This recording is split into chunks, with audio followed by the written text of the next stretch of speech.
The war between the United States and Iran has drawn global attention. Many observers have been watching how the Middle East situation might affect a possible meeting between the leaders of China and the United States. But after two of Chinese leader Xi Jinping's closest allies were eliminated by the U.S. military, Beijing quickly softened its stance. On March 8th, during a Chinese government press conference on foreign affairs, China's Foreign Minister Wang Yi avoided directly provoking the United States. He described this year as a big year for China-U.S. relations, and indirectly confirmed that a summit between the two countries' leaders is being planned. Wang Yi said, "The agenda for high-level exchanges is already on our table." He called for both sides to make careful preparations and remove unnecessary disruptions. His remarks were one of the clearest confirmations from Beijing in an official setting that high-level contact between China and the United States is moving forward. According to an earlier statement from the White House, President Trump plans to visit China from March 31st to April 2nd to meet with Xi Jinping.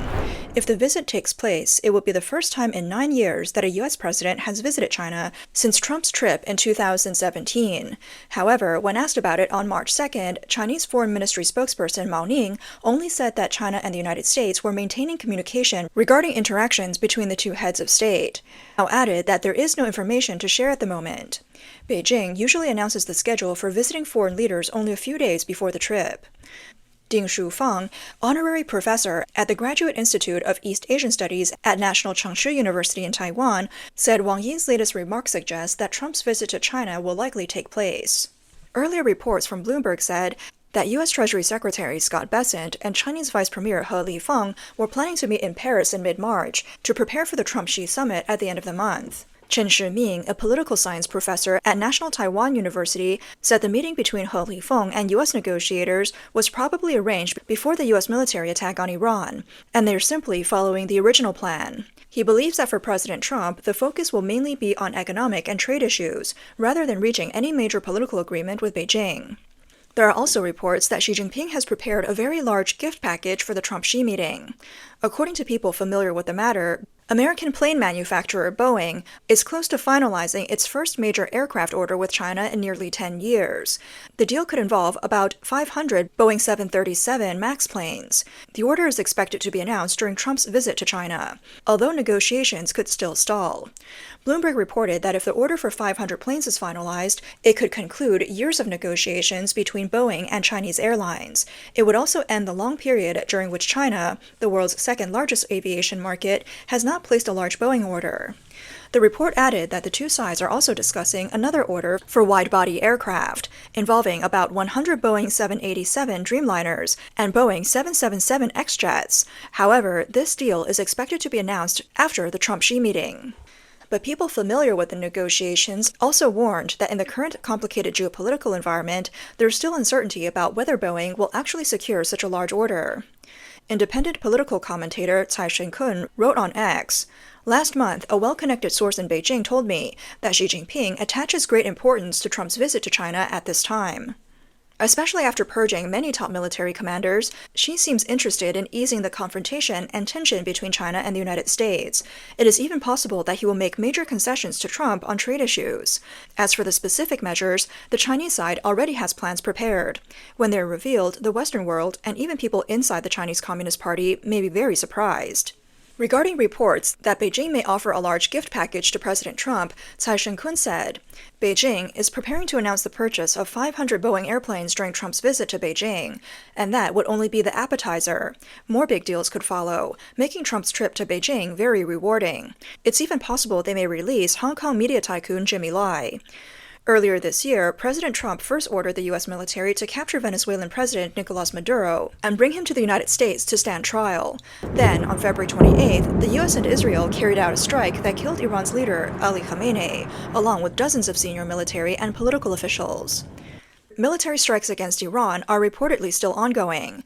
Both Maduro and Khamenei have long been seen as close allies of the Chinese Communist Party. Under these circumstances, reports that Xi Jinping may still offer a major gift package at the meeting have triggered online ridicule. One user wrote on X, "The power the United States showed in Venezuela and Iran is terrifying. Either they capture you alive, or they wipe out your entire leadership in an instant. Looks like Xi Jinping has no choice but to bow his head now." Another user wrote, "Given America's missile strike capability for targeting leaders, Xi Jinping will probably give the U.S. a supersized order." Another comment said, Xi has always bullied the weak and feared the strong. When he was young, if he saw the other side had more people in a fight, he would turn and run. It's the same now. Senior political commentator Tang Jingyuan said that the major actions taken by Trump since returning to office have seriously shaken the foundations of the Chinese Communist Party. He said Trump's policies, from launching a trade war to pushing for regime change in Venezuela and Iran to targeting Cuba, which he described as a Chinese foothold in South America, and building an anti-drug alliance in the Americas, are all directed at the Chinese Communist Party. In the broader confrontation between the authoritarian axis of China, Russia, Iran, and North Korea, and the United States-led Democratic camp, Tang said the Chinese Communist Party has been losing ground. Because of this, Beijing urgently needs to keep relations with the United States relatively stable and hopes to slow down Trump's pressure. During the Chinese government's Foreign Affairs press conference on March 8th, a U.S. journalist asked whether China accepts the idea of a G2 framework, meaning joint leadership of the world by China and the United States. If China does not accept it, the reporter asked what alternative it would propose. Wang Yi replied that China does not agree with the idea of major powers jointly governing the world. He said that building an equal and orderly multipolar world should be the shared responsibility of all countries. The concept of a group of two was proposed around 2005 to 2008 by American economist C. Fred Bergston. The idea suggests that China and the United States, as the world's two largest economies, should work closely together on global issues such as the economy and climate change. Some U.S. officials promoted the concept during the Obama administration. On October 30th, 2025, before meeting Xi Jinping in Busan, South Korea, Trump wrote in all caps on Truth Social, "The G2 will be convening shortly." Taiwan scholar Ding Shufan said that the Chinese Communist Party does not want the term G2, but still hopes the United States will treat China with reciprocity, recognize China's core interests, and accept China as another center of power in the world. Senior political commentator Tang Jingyuan said that Wang Yi's rejection of the idea of G2 actually reflects a strategic retreat by China. He explained that the real idea between U.S.-China joint governance was originally raised by Xi Jinping himself. In recent years, Xi promoted the idea that the East is rising and the West is declining. He suggested that China and the United States could effectively share influence over the Pacific, saying the Pacific Ocean is big enough for both countries. In other words, Xi Jinping believed China could stand on equal footing with the United States. In 2012, before visiting the United States, Xi Jinping said in an interview with the Washington Post, "The vast Pacific Ocean has enough space on both sides to accommodate China and the United States." He repeated similar remarks on several occasions afterwards. In 2017, during talks with President Trump, Xi stated clearly, "The Pacific Ocean is big enough to hold both China and the United States." Yuan said that since Xi himself once promoted the idea of China and the United States jointly shaping global affairs, the question now is why he no longer acknowledges it. Tang believes the reason is that Trump has implemented a firm and powerful strategy that forced the Chinese Communist Party into a strategic retreat and defensive position. He said the Venezuelan government has already been replaced, and the Iranian government is now in the process of change, while Beijing has been unable to do anything about it. At the same time, the Chinese Communist Party is facing internal political struggles and instability. Under pressure both domestically and internationally, Beijing hopes to ease tensions with the United States. However, Tang said Xi has only temporarily set aside his earlier strategy and claimed the East is rising and the West is declining. He argued that the political system of the Chinese Communist Party ultimately views the United States as its main rival, and that its long-term goal remains to surpass or defeat the United States. Chen Po-kong, a political commentator based in the United States, also said that the idea of China and the U.S. jointly governing the world is outdated. In the past, Beijing talked about standing on equal footing with the United States. But now, Trump has made the United States stronger, while Xi Jinping has focused mainly on protecting his own power, which has weakened China and widened the gap between the two countries. Chen said the balance in China-U.S. relations has now tilted heavily.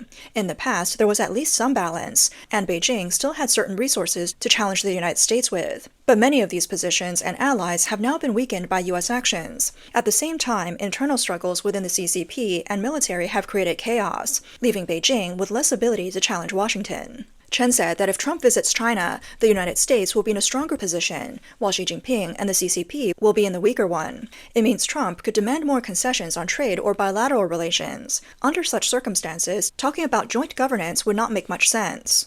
Iran and Venezuela have long maintained close relations with Beijing and are important suppliers of crude oil to China. Stability in the Strait of Hormuz is also crucial for China's energy supply system. When asked to comment on the situation in Iran, Wang Yi said, In one sentence, the key is to stop the fighting and achieve a ceasefire. However, throughout this process, he did not mention either the United States or Israel by name. The BBC noted that questions asked at the Chinese foreign minister's press conference are usually not completely random. Media organizations often have to submit their questions in advance, and the selection and order of questions are carefully arranged. As a result, Wang Yi's responses are often highly scripted and prepared beforehand. Chen Pokong said that after some of Beijing's close partners were taken down, the Chinese government would normally be expected to protest to the United States or cancel the planned Xi-Trump meeting. Instead, Beijing has done neither. Rather than protesting, it has signaled goodwill towards Trump. He pointed out that China reassigned Geng Shuang, its outspoken wolf warrior ambassador at the United Nations, to become vice president of the Chinese People's Institute of Foreign Affairs. After the U.S. launched military action against Iran, China also temporarily reduced its military aircraft harassment of Taiwan. Chen said these moves appear to be signals of restraint toward the United States. So right now, Xi Jinping is the one seeking something from Trump and the U.S. Chen said, the few tough words spoken by Wang Yi are mainly intended for a domestic audience inside China. Ding Shufan said, Beijing is currently trying to avoid creating the impression of a formal alliance between China and Iran. In fact, after the United States attacked Iran, some media outlets said that China had abandoned its ally. However, he expects that China will still show diplomatic support for Iran. Some analysts believe Beijing's original plan was to act as a mediator in the Middle East. By doing so, it could gain more leverage while negotiating with the United States. Taiwan's Liberty Times cited analysts who believe that the U.S. military operation against Iran is not only about the Middle East, it has also disrupted Beijing's original strategic calculations. Feng Chongyi, an associate professor at the University of Technology, Sydney, said the Chinese Communist Party has long bought oil from Venezuela and Iran on the black market. By supporting Venezuela, Cuba, and Iran, Beijing tried to cultivate them as proxies to create trouble in America's backyard and distract the United States from its global strategy. Now that President Trump has taken action against these countries, Feng said it deals a major blow to Beijing. He also noted that Russia relies heavily on Iranian drones in its war against Ukraine. If the United States cuts off that supply, it would weaken Russia. Since China and Russia are partners, this would indirectly hurt Beijing as well. He believes the Trump-Xi meeting could be affected, saying, this war casts a deep shadow over U.S.-China relations. Not long ago, Peking University professor Wang Zisi and American scholar David M. Lampton published an article in Foreign Affairs. They suggested that since Trump likes making deals, perhaps the Taiwan issue would be used as part of a grand bargain. In this idea, China and the United States would each make concessions, China on economic and trade issues, and both sides on geopolitical matters. Zhong Ji, former dean of the Political Warfare College at Taiwan's National Defense University, said Xi Jinping will certainly raise the Taiwan issue, which he cares most about. Xi may hope the United States would first consult with Beijing about arms sales to Taiwan. Yu said this is also part of Beijing's attempt to undermine the United States' 6 assurances to Taiwan. Beijing wants to pressure Washington into making changes or concessions, while at the same time working from within Taiwan, especially in its legislature, to block Taiwan's arms purchases. He described this as a coordinated two-pronged strategy. Chen Shiming, a political science professor at National Taiwan University, said that on geopolitical issues, including Iran, Venezuela, and Taiwan, he believes Trump give little room for compromise. Chen said he does not believe Trump would sacrifice Taiwan's interests in order to gain economic benefits in a meeting with Xi. In his view, the Trump-Xi meeting may largely be a political show. Taiwanese political and economic commentator Wu Jialong said that no matter what they discuss, the United States will not use Taiwan as a bargaining chip. He said Taiwan is not for sale and remains something the United States is firmly committing to protecting. Wu added that people should not be overly nervous about the meeting. Even a recent Supreme Court ruling that went against Trump's tariff should not cause concern, he said, because Trump still has other legal tools and authorities he can use to continue applying strong pressure. Wu also said that many current international developments are increasingly connected to Taiwan. Overall, he believes the current trends in global politics and U.S.-Taiwan relations are favorable for Taiwan. Professor Chen Shiming added that Xi Jinping is currently facing many domestic problems, including issues in the military and the economy, as well as the challenge of securing another term at the 21st Party Congress next year.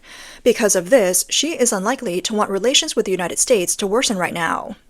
After consolidating control over top military commander Zhang Youxia, it appears to hold strong power. However, some details seen during China's recent annual political meetings led observers to believe that Xi's power could still face sudden challenges.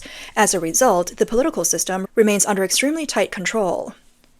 During the two sessions, security in Beijing reached an unusually high level. On the morning of March 5th, video from the scene showed delegates arriving by bus and walking into the meeting hall.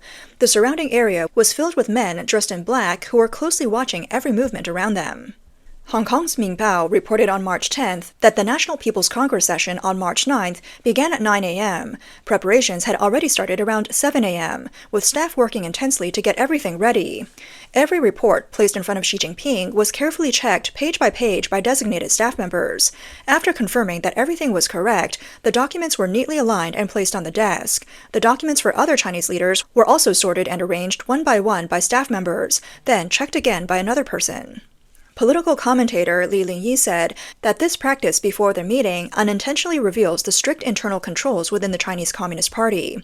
He explained that these documents had already been inspected before placing on the desks. Checking them again before the meeting was meant to ensure that the leaders sitting on the main stage would see nothing except for the official meeting documents. Li said this reminds people of the incident at the CCP's 20th National Congress, when former leader Hu Jintao looked through the documents in his hands and then was escorted out of the meeting at Xi Jinping's request. At the time, some observers speculated that Hu may have seen something in the documents that he was not supposed to see and raised objections. Li pointed out that such strict controls also reflect the weakness of Xi's rule. If the leadership feels the need to guard so carefully even against people within the party, it suggests that the regime's support base inside the party is actually quite fragile. After Khamenei was killed in a targeted strike, the Chinese military newspaper posted a message on its official Weibo account. It urged people to remain vigilant, saying that the strongest fortress is often broken from within. Commentator Xu Ke said this statement suggests a warning about the possibility that someone within the CCP could betray Xi Jinping.